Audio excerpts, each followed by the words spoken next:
Cara, as mudanças da indústria de vendas sempre estiveram em constante evolução, desde as vendas mais simples às mais complexas. Na teoria, vender parece ser simples, mas em um mercado cada vez mais competitivo, com novas soluções surgindo todos os dias e consumidores cada vez mais informados, vender acaba se tornando um processo muito mais complexo e difícil. É raro que algum vendedor consiga fechar uma venda grande sem seguir uma metodologia que guie o cliente para a tomada de decisão. Nessa fase do programa, para se tornar um vendedor de alta performance ou treinar um time batedor de metas, é extremamente importante entender essas metodologias e saber que, para atingir essas metas, é preciso seguir 3 pilares do sucesso: processo, pessoas e ferramentas. O processo de vendas em si, aquele momento em que estamos falando com um cliente potencial, seja por telefone, por uma videoconferência ou pessoalmente, esse momento também precisa de um método científico e é isso que veremos agora. A cada dia, novas técnicas e metodologias são estudadas e desenvolvidas para melhorar o processo de vendas de empresas B2B e B2C de todos os segmentos. Mas a questão é que esse modelo que vai conhecer agora pode ser seguido em qualquer modelo, tanto no B2B, B2C ou no B2B2C.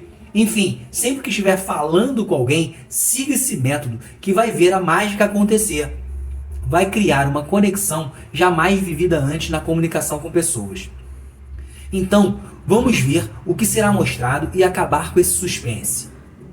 O objetivo dessa aula é que você pare de cometer erros que atrapalham sua conexão com o cliente, que conheça um método científico que vai te ajudar a vender mais, que você descubra que a fase de fechamento não é a mais importante do processo de vendas e, por fim, que pare de perder tempo com clientes que não vão assinar nenhum contrato contigo. Como já falamos em outros treinamentos, vender é uma ciência sobre comunicação e psicologia, ou seja, sobre como indivíduos se relacionam e não podemos jamais esquecer isso. Porque é exatamente por esse motivo que vendedores cometem equívocos durante um processo de vendas que dificultam o atingimento de suas metas. Vou te mostrar agora 3 erros comuns que atrapalham esses profissionais todos os dias. Vamos ver o primeiro erro. É muito comum que o profissional seja um vendedor, seja um profissional liberal, como um arquiteto, um engenheiro, um advogado, enfim. Quando alguém liga ou manda mensagem perguntando sobre algum serviço ou produto, normalmente ele sai falando sobre sua empresa, seu produto ou serviço logo de cara. Mas desse jeito você só vai conseguir se boicotar, porque essa pessoa não está nem aí para o que você faz ou deixa de fazer. Ela tem um problema, ou uma necessidade, ou até mesmo um desejo, e nada disso tem a ver com você ou o que sua empresa faz. O segundo erro é praticar o rapport, ter empatia, se colocar no lugar da pessoa que está se comunicando com você. Ou seja, se você estivesse no lugar dela, como estaria se sentindo se comunicando com você mesmo? Normalmente as pessoas estão tão preocupadas com os próprios interesses que se esquecem que em um processo de vendas o propósito é atender a uma necessidade do outro e ser remunerado por isso. Mas não é você que define o que é melhor ou pior para seu cliente potencial, é ele. Então, não se colocar no lugar do outro é muito comum. Isso em todos os casos, até mesmo quando você dá um desconto. Pensa comigo, se você está em um lugar e pede desconto e a pessoa dá logo de cara esse desconto, você vai logo desconfiar do preço que foi apresentado, não vai? É isso. Pense como você reagiria se recebesse a sua atitude, seja em qualquer fase da comunicação com o potencial cliente. E o terceiro erro. Nós temos 2 ouvidos e uma boca, e não saber ouvir é um dos principais defeitos entre os seres humanos em geral. É da natureza humana falar mais do que ouvir. Nós sentimos prazer em falar sobre nós e contar nossas histórias.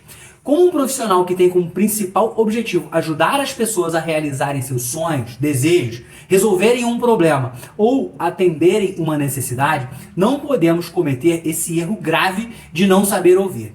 Em um processo de comunicação, essa habilidade anda junto com as outras 2 que citei antes. Quando fizer uma pergunta, escute com atenção e deixe a pessoa falar. Jamais tente completar o que ela está dizendo. E sei que isso é quase automático, normal, né?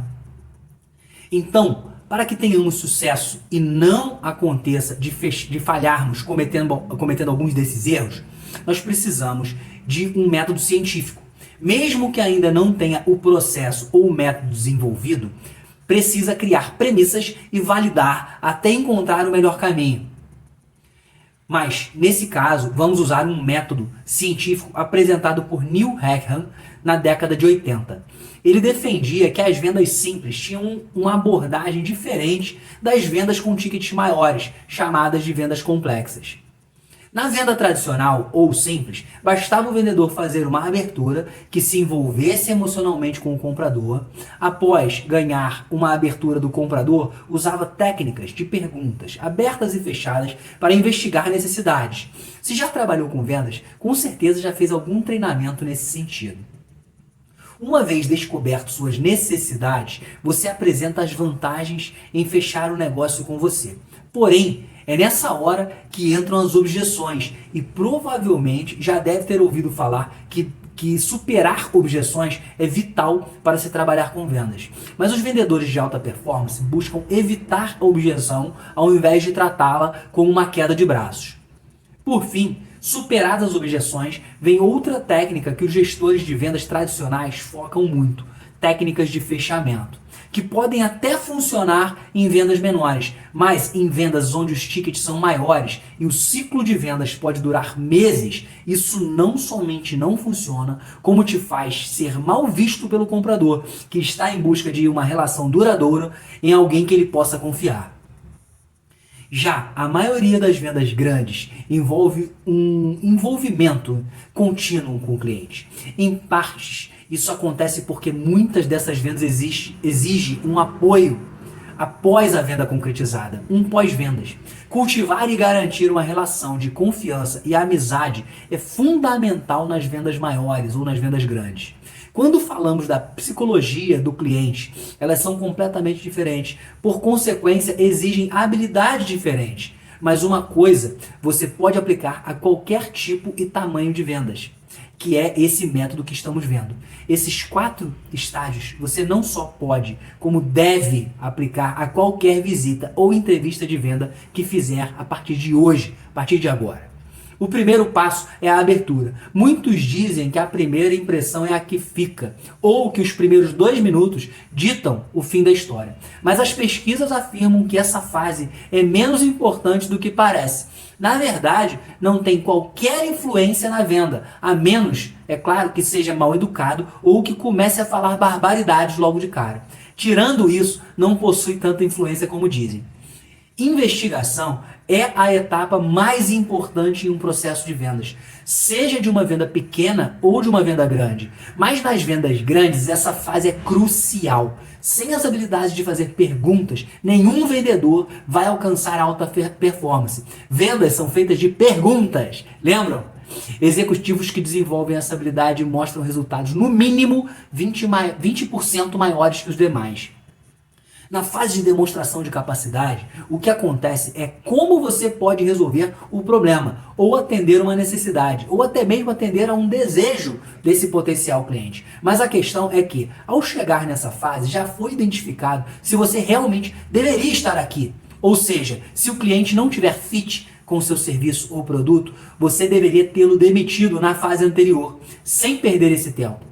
A fase de obtenção de compromisso é onde é determinado o próximo passo até a compra. Nas vendas menores, aqui é onde o negócio é fechado. Mas nas maiores, nem sempre o que vai acontecer é o contrato fechado. Na verdade, na maioria das vezes, o que vai buscar aqui é o avanço para o próximo estágio. Seja ter mais uma conversa com quem vai pagar de fato ou ter uma decisão dos demais sócios, por exemplo. Fazer uma nova demonstração para outros envolvidos e por aí vai.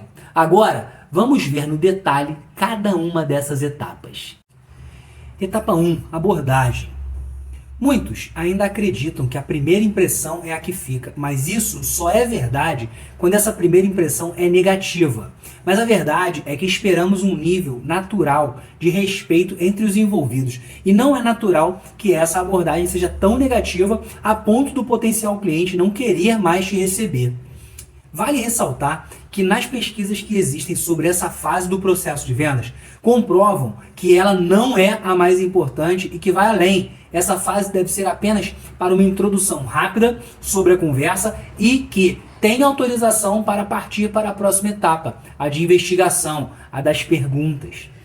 3 fatores farão suas aberturas serem mais eficazes. Primeiro, vá direto ao ponto. Não perca tempo tentando estabelecer um terreno de jantar de família. Você estaria a negócios e ele também. Então, não fica de papo furado. Muitos reclamam disso e acaba sendo um desrespeito ao tempo de ambos. Faça sua saudação educadamente. Se apresente, caso ainda não o tenha feito, e diga o motivo da sua visita ou da sua ligação. Esse é o segundo ponto. O motivo do seu contato é falar sobre um assunto que pode ser presente na rotina desse seu potencial cliente. Rotina essa que seu produto ou serviço torna mais eficiente ou resolve um problema. Nada de falar ou antecipar benefícios. A ideia é entender se aqueles problemas ou desejos que ele tem, você atende de alguma forma. O terceiro fator é: concentre-se nas perguntas da próxima etapa e como fará o link entre a abertura e a investigação. Segunda etapa, investigação. É de extrema importância que o time de executivos de vendas tenha total conhecimento sobre o problema, dificuldades ou insatisfações que seus produtos ou serviços se propõem a resolver. Normalmente, as necessidades começam com imperfeições mínimas, que evoluem para problemas, dificuldades ou insatisfações claras e finalmente se tornam desejos, vontades ou intenções de agir. As necessidades podem ser divididas em 2 tipos, as implícitas e as explícitas. A primeira é quando a percepção ainda está passiva, é quando a insatisfação ou dificuldade ainda não chegou ao ponto de exigir uma ação, tipo: ai, meus dentes me incomodam, minha equipe de manutenção vive deixando furos, o pessoal da limpeza falta demais. Ou seja, quando a venda é pequena, você sugere um serviço ou produto onde o risco ou o trabalho é baixo para a decisão e a pessoa testa a mudança, o que não é nenhum desses casos. Mas para uma venda onde exige maior custo e energia, apenas a consciência da dificuldade ou insatisfação não é suficiente para a decisão. Esse problema precisa ser muito claro, que exige um desejo por agir e mudar o que for necessário para acabar com aquela insatisfação. A gravidade do problema precisa ser maior do que o custo da solução que você tem para apresentar. Quando você aprende a identificar uma necessidade implícita e transformá-la em explícita, naturalmente você terá mais chances de fechar o negócio. Falar com um potencial cliente e identificar um problema é mole. Na verdade, a maioria dos potenciais clientes que falar terá algum problema que você resolva, mas transformar esse problema em algo realmente grande, que faça a pessoa agir e querer, desejar ou assinar um contrato, isso é o que diferencia os profissionais de alta performance do resto. Mas fazer essa percepção de valor florescer na cabeça do seu cliente não é uma tarefa fácil. É aqui que entra a principal habilidade em vendas. Adivinha delas qual é? Saber fazer perguntas, né? Mas vai além. O que vou te mostrar é uma estrutura de perguntas que vão guiar seu potencial cliente para enxergar o real valor em fechar o negócio. Com isso, o preço para de ser um problema. Vai aprender a gerar tanto valor que seu cliente jamais vai achar seu preço caro. É aqui que entram as perguntas SPIN, que vamos olhar no detalhe logo em seguida. Vamos montar uma estrutura de perguntas que vai guiar seu potencial cliente para a assinatura do contrato. Etapa 3, a demonstração de capacidade. Após estimular o desejo em agir e acabar com o sofrimento, é a hora de mostrar como você é capaz de fazer isso. Essa fase é tão importante quanto a anterior, pois aqui você precisa saber como continuar a gerar valor sobre a solução, mas dessa vez falando do seu produto ou serviço. Evite falar sobre questões técnicas do seu produto ou serviço. Jamais foque em características ou nomes que o cliente nem sequer conhece. Lembre-se da noradrenalina. O cliente gosta de se sentir inteligente e não o contrário. Ou seja, o desconhecido sempre vai parecer caro. Para vendas muito pequenas pode ser ligeiramente positivo, mas em vendas maiores é um fator muito negativo. As vantagens mostram soluções gerais, demonstram como as características são usadas ou ajudam o cliente. Na maior parte das vezes, as vantagens geram as objeções, não gerando valor real ou emocional, algo tangível. Já os benefícios reforçam o desejo do cliente, exercendo aquela sensação de é isso que eu preciso, evitando as objeções para não precisar lidar com elas. Agora, imagine que você está entrando em uma concessionária e começa a olhar os carros quando de repente um vendedor te aborda e pergunta: "Bom dia, está procurando um modelo específico?" E você responde: "Quero ver um modelo popular, estou com pouca grana." Até mesmo os modelos populares têm vários modelos e preços. Se ele te mostra um modelo popular, tipo um Sandero, por exemplo, da Renault, e começa a falar: esse é um modelo popular, mas ele tem ar-condicionado, 4 airbags, 4 portas, um porta-mala de 332 litros, direção hidráulica e rodas de liga leve. O que está passando na sua cabeça agora? Que esse carro é mais caro, né? Mas sem nem falar o preço. Esse é o poder das características. Já as vantagens são algo do tipo: com a direção hidráulica você consegue girar o volante sem fazer muita força. Esse tipo de afirmação faz o cliente refletir, ok? Mas isso precisa ficar mais claro. Agora, quando identifica que a pessoa dirige muito e estaciona várias vezes ao dia, aí sim consegue mostrar o benefício, que seria algo do tipo: imagine você estacionar com o conforto da direção hidráulica, além da rapidez, e não ter aquelas pessoas impacientes buzinando atrás de você na tua cabeça. Dessa forma, consegue atenuar seu desejo em não viver uma situação desagradável e envolver uma emoção, que é o conforto. Depois de falar sobre os benefícios do serviço ou produto, entramos na etapa 4, que é a obtenção de compromisso.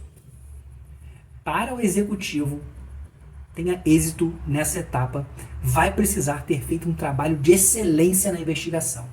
A maioria dos gestores de vendas dizem que a etapa mais importante em vendas é o fechamento. Mas em vendas grandes não é assim que funciona. E até mesmo nas pequenas pode ser um problema desfavorável. Até vai conseguir algumas, mas pode ter certeza que se não focar nisso, seu cliente vai ficar mais satisfeito e ainda vai fechar mais vendas. A obtenção de compromisso é uma etapa de decisão para a qual será o próximo passo, e isso não necessariamente representa uma venda. Existem 3 maneiras de obter um compromisso claro do seu potencial cliente. O que mais devemos buscar, por incrível que pareça, é o terceiro, isso mesmo. A recusa, buscar o não, é a forma de ganhar mais eficiência. Assim, o sim vem como consequência. E você não corre o risco de autossabotagem. Os vendedores tendem a olhar de forma positiva para as declarações dos potenciais clientes. Simplesmente aceitam as mentiras do tipo: legal, vou pensar e te retorno na próxima semana. Essas declarações são as mais comuns, e se não tivesse esse conhecimento que está adquirindo agora, provavelmente aceitaria esse discurso de continuação. A continuação é exatamente isso. O cliente fica te enrolando, simplesmente porque não quer te dizer não. Prefere te dispensar de forma mais educada, onde ele fique mais confortável. E aí fica te enrolando. Mas depois não responde suas mensagens e nem atende seus telefonemas. Isso é um exemplo clássico de continuação. Por esse motivo, deve sempre estar em busca do não ou da recusa. Porque se isso não acontecer, terá conquistado um avanço. O avanço é quando tentou a recusa, mas não conseguiu. Ou seja, o cliente deixou claro que precisa de um tempo para pensar. Mas você precisa saber em que ele precisa pensar. O que vai fazer decidir sobre assinar o contrato ou não. Quais dúvidas ainda podem surgir? Então, após identificar todos esses pontos, deve sim marcar um dia, um horário e um objetivo claro que irão discutir naquele novo encontro. Aí sim você terá um avanço e estará mais próximo da venda. Agora, descubra quais são as ações que pessoas bem-sucedidas usam para ajudar a ganhar o compromisso dos seus clientes. Primeiro, gaste a maior parte da sua energia na fase de investigação e transforme a necessidade implícita em explícita e depois demonstre a capacidade que possui em ajudá-lo. Treine as melhores perguntas para que essa etapa esteja muito bem trabalhada. Segundo, faça um checklist se todas as preocupações-chave foram devidamente tratadas e que não tenha ficado nenhuma dúvida sobre o projeto. É muito importante fazer esse tipo de abordagem de forma clara e concisa, tipo, antes de darmos o próximo passo, tem alguma área que eu possa explicar melhor ou que não tenhamos falado? Resumir os benefícios é voltar em pontos-chave da conversa e criar tipo uma síntese do que conversaram e colocar o porquê estão naquela etapa, mostrando os pontos que foram entendidos por você e se ele está de acordo ou se pode ter acontecido algum desvio na comunicação e ter entendido algo errado. O importante é que estejam na mesma página.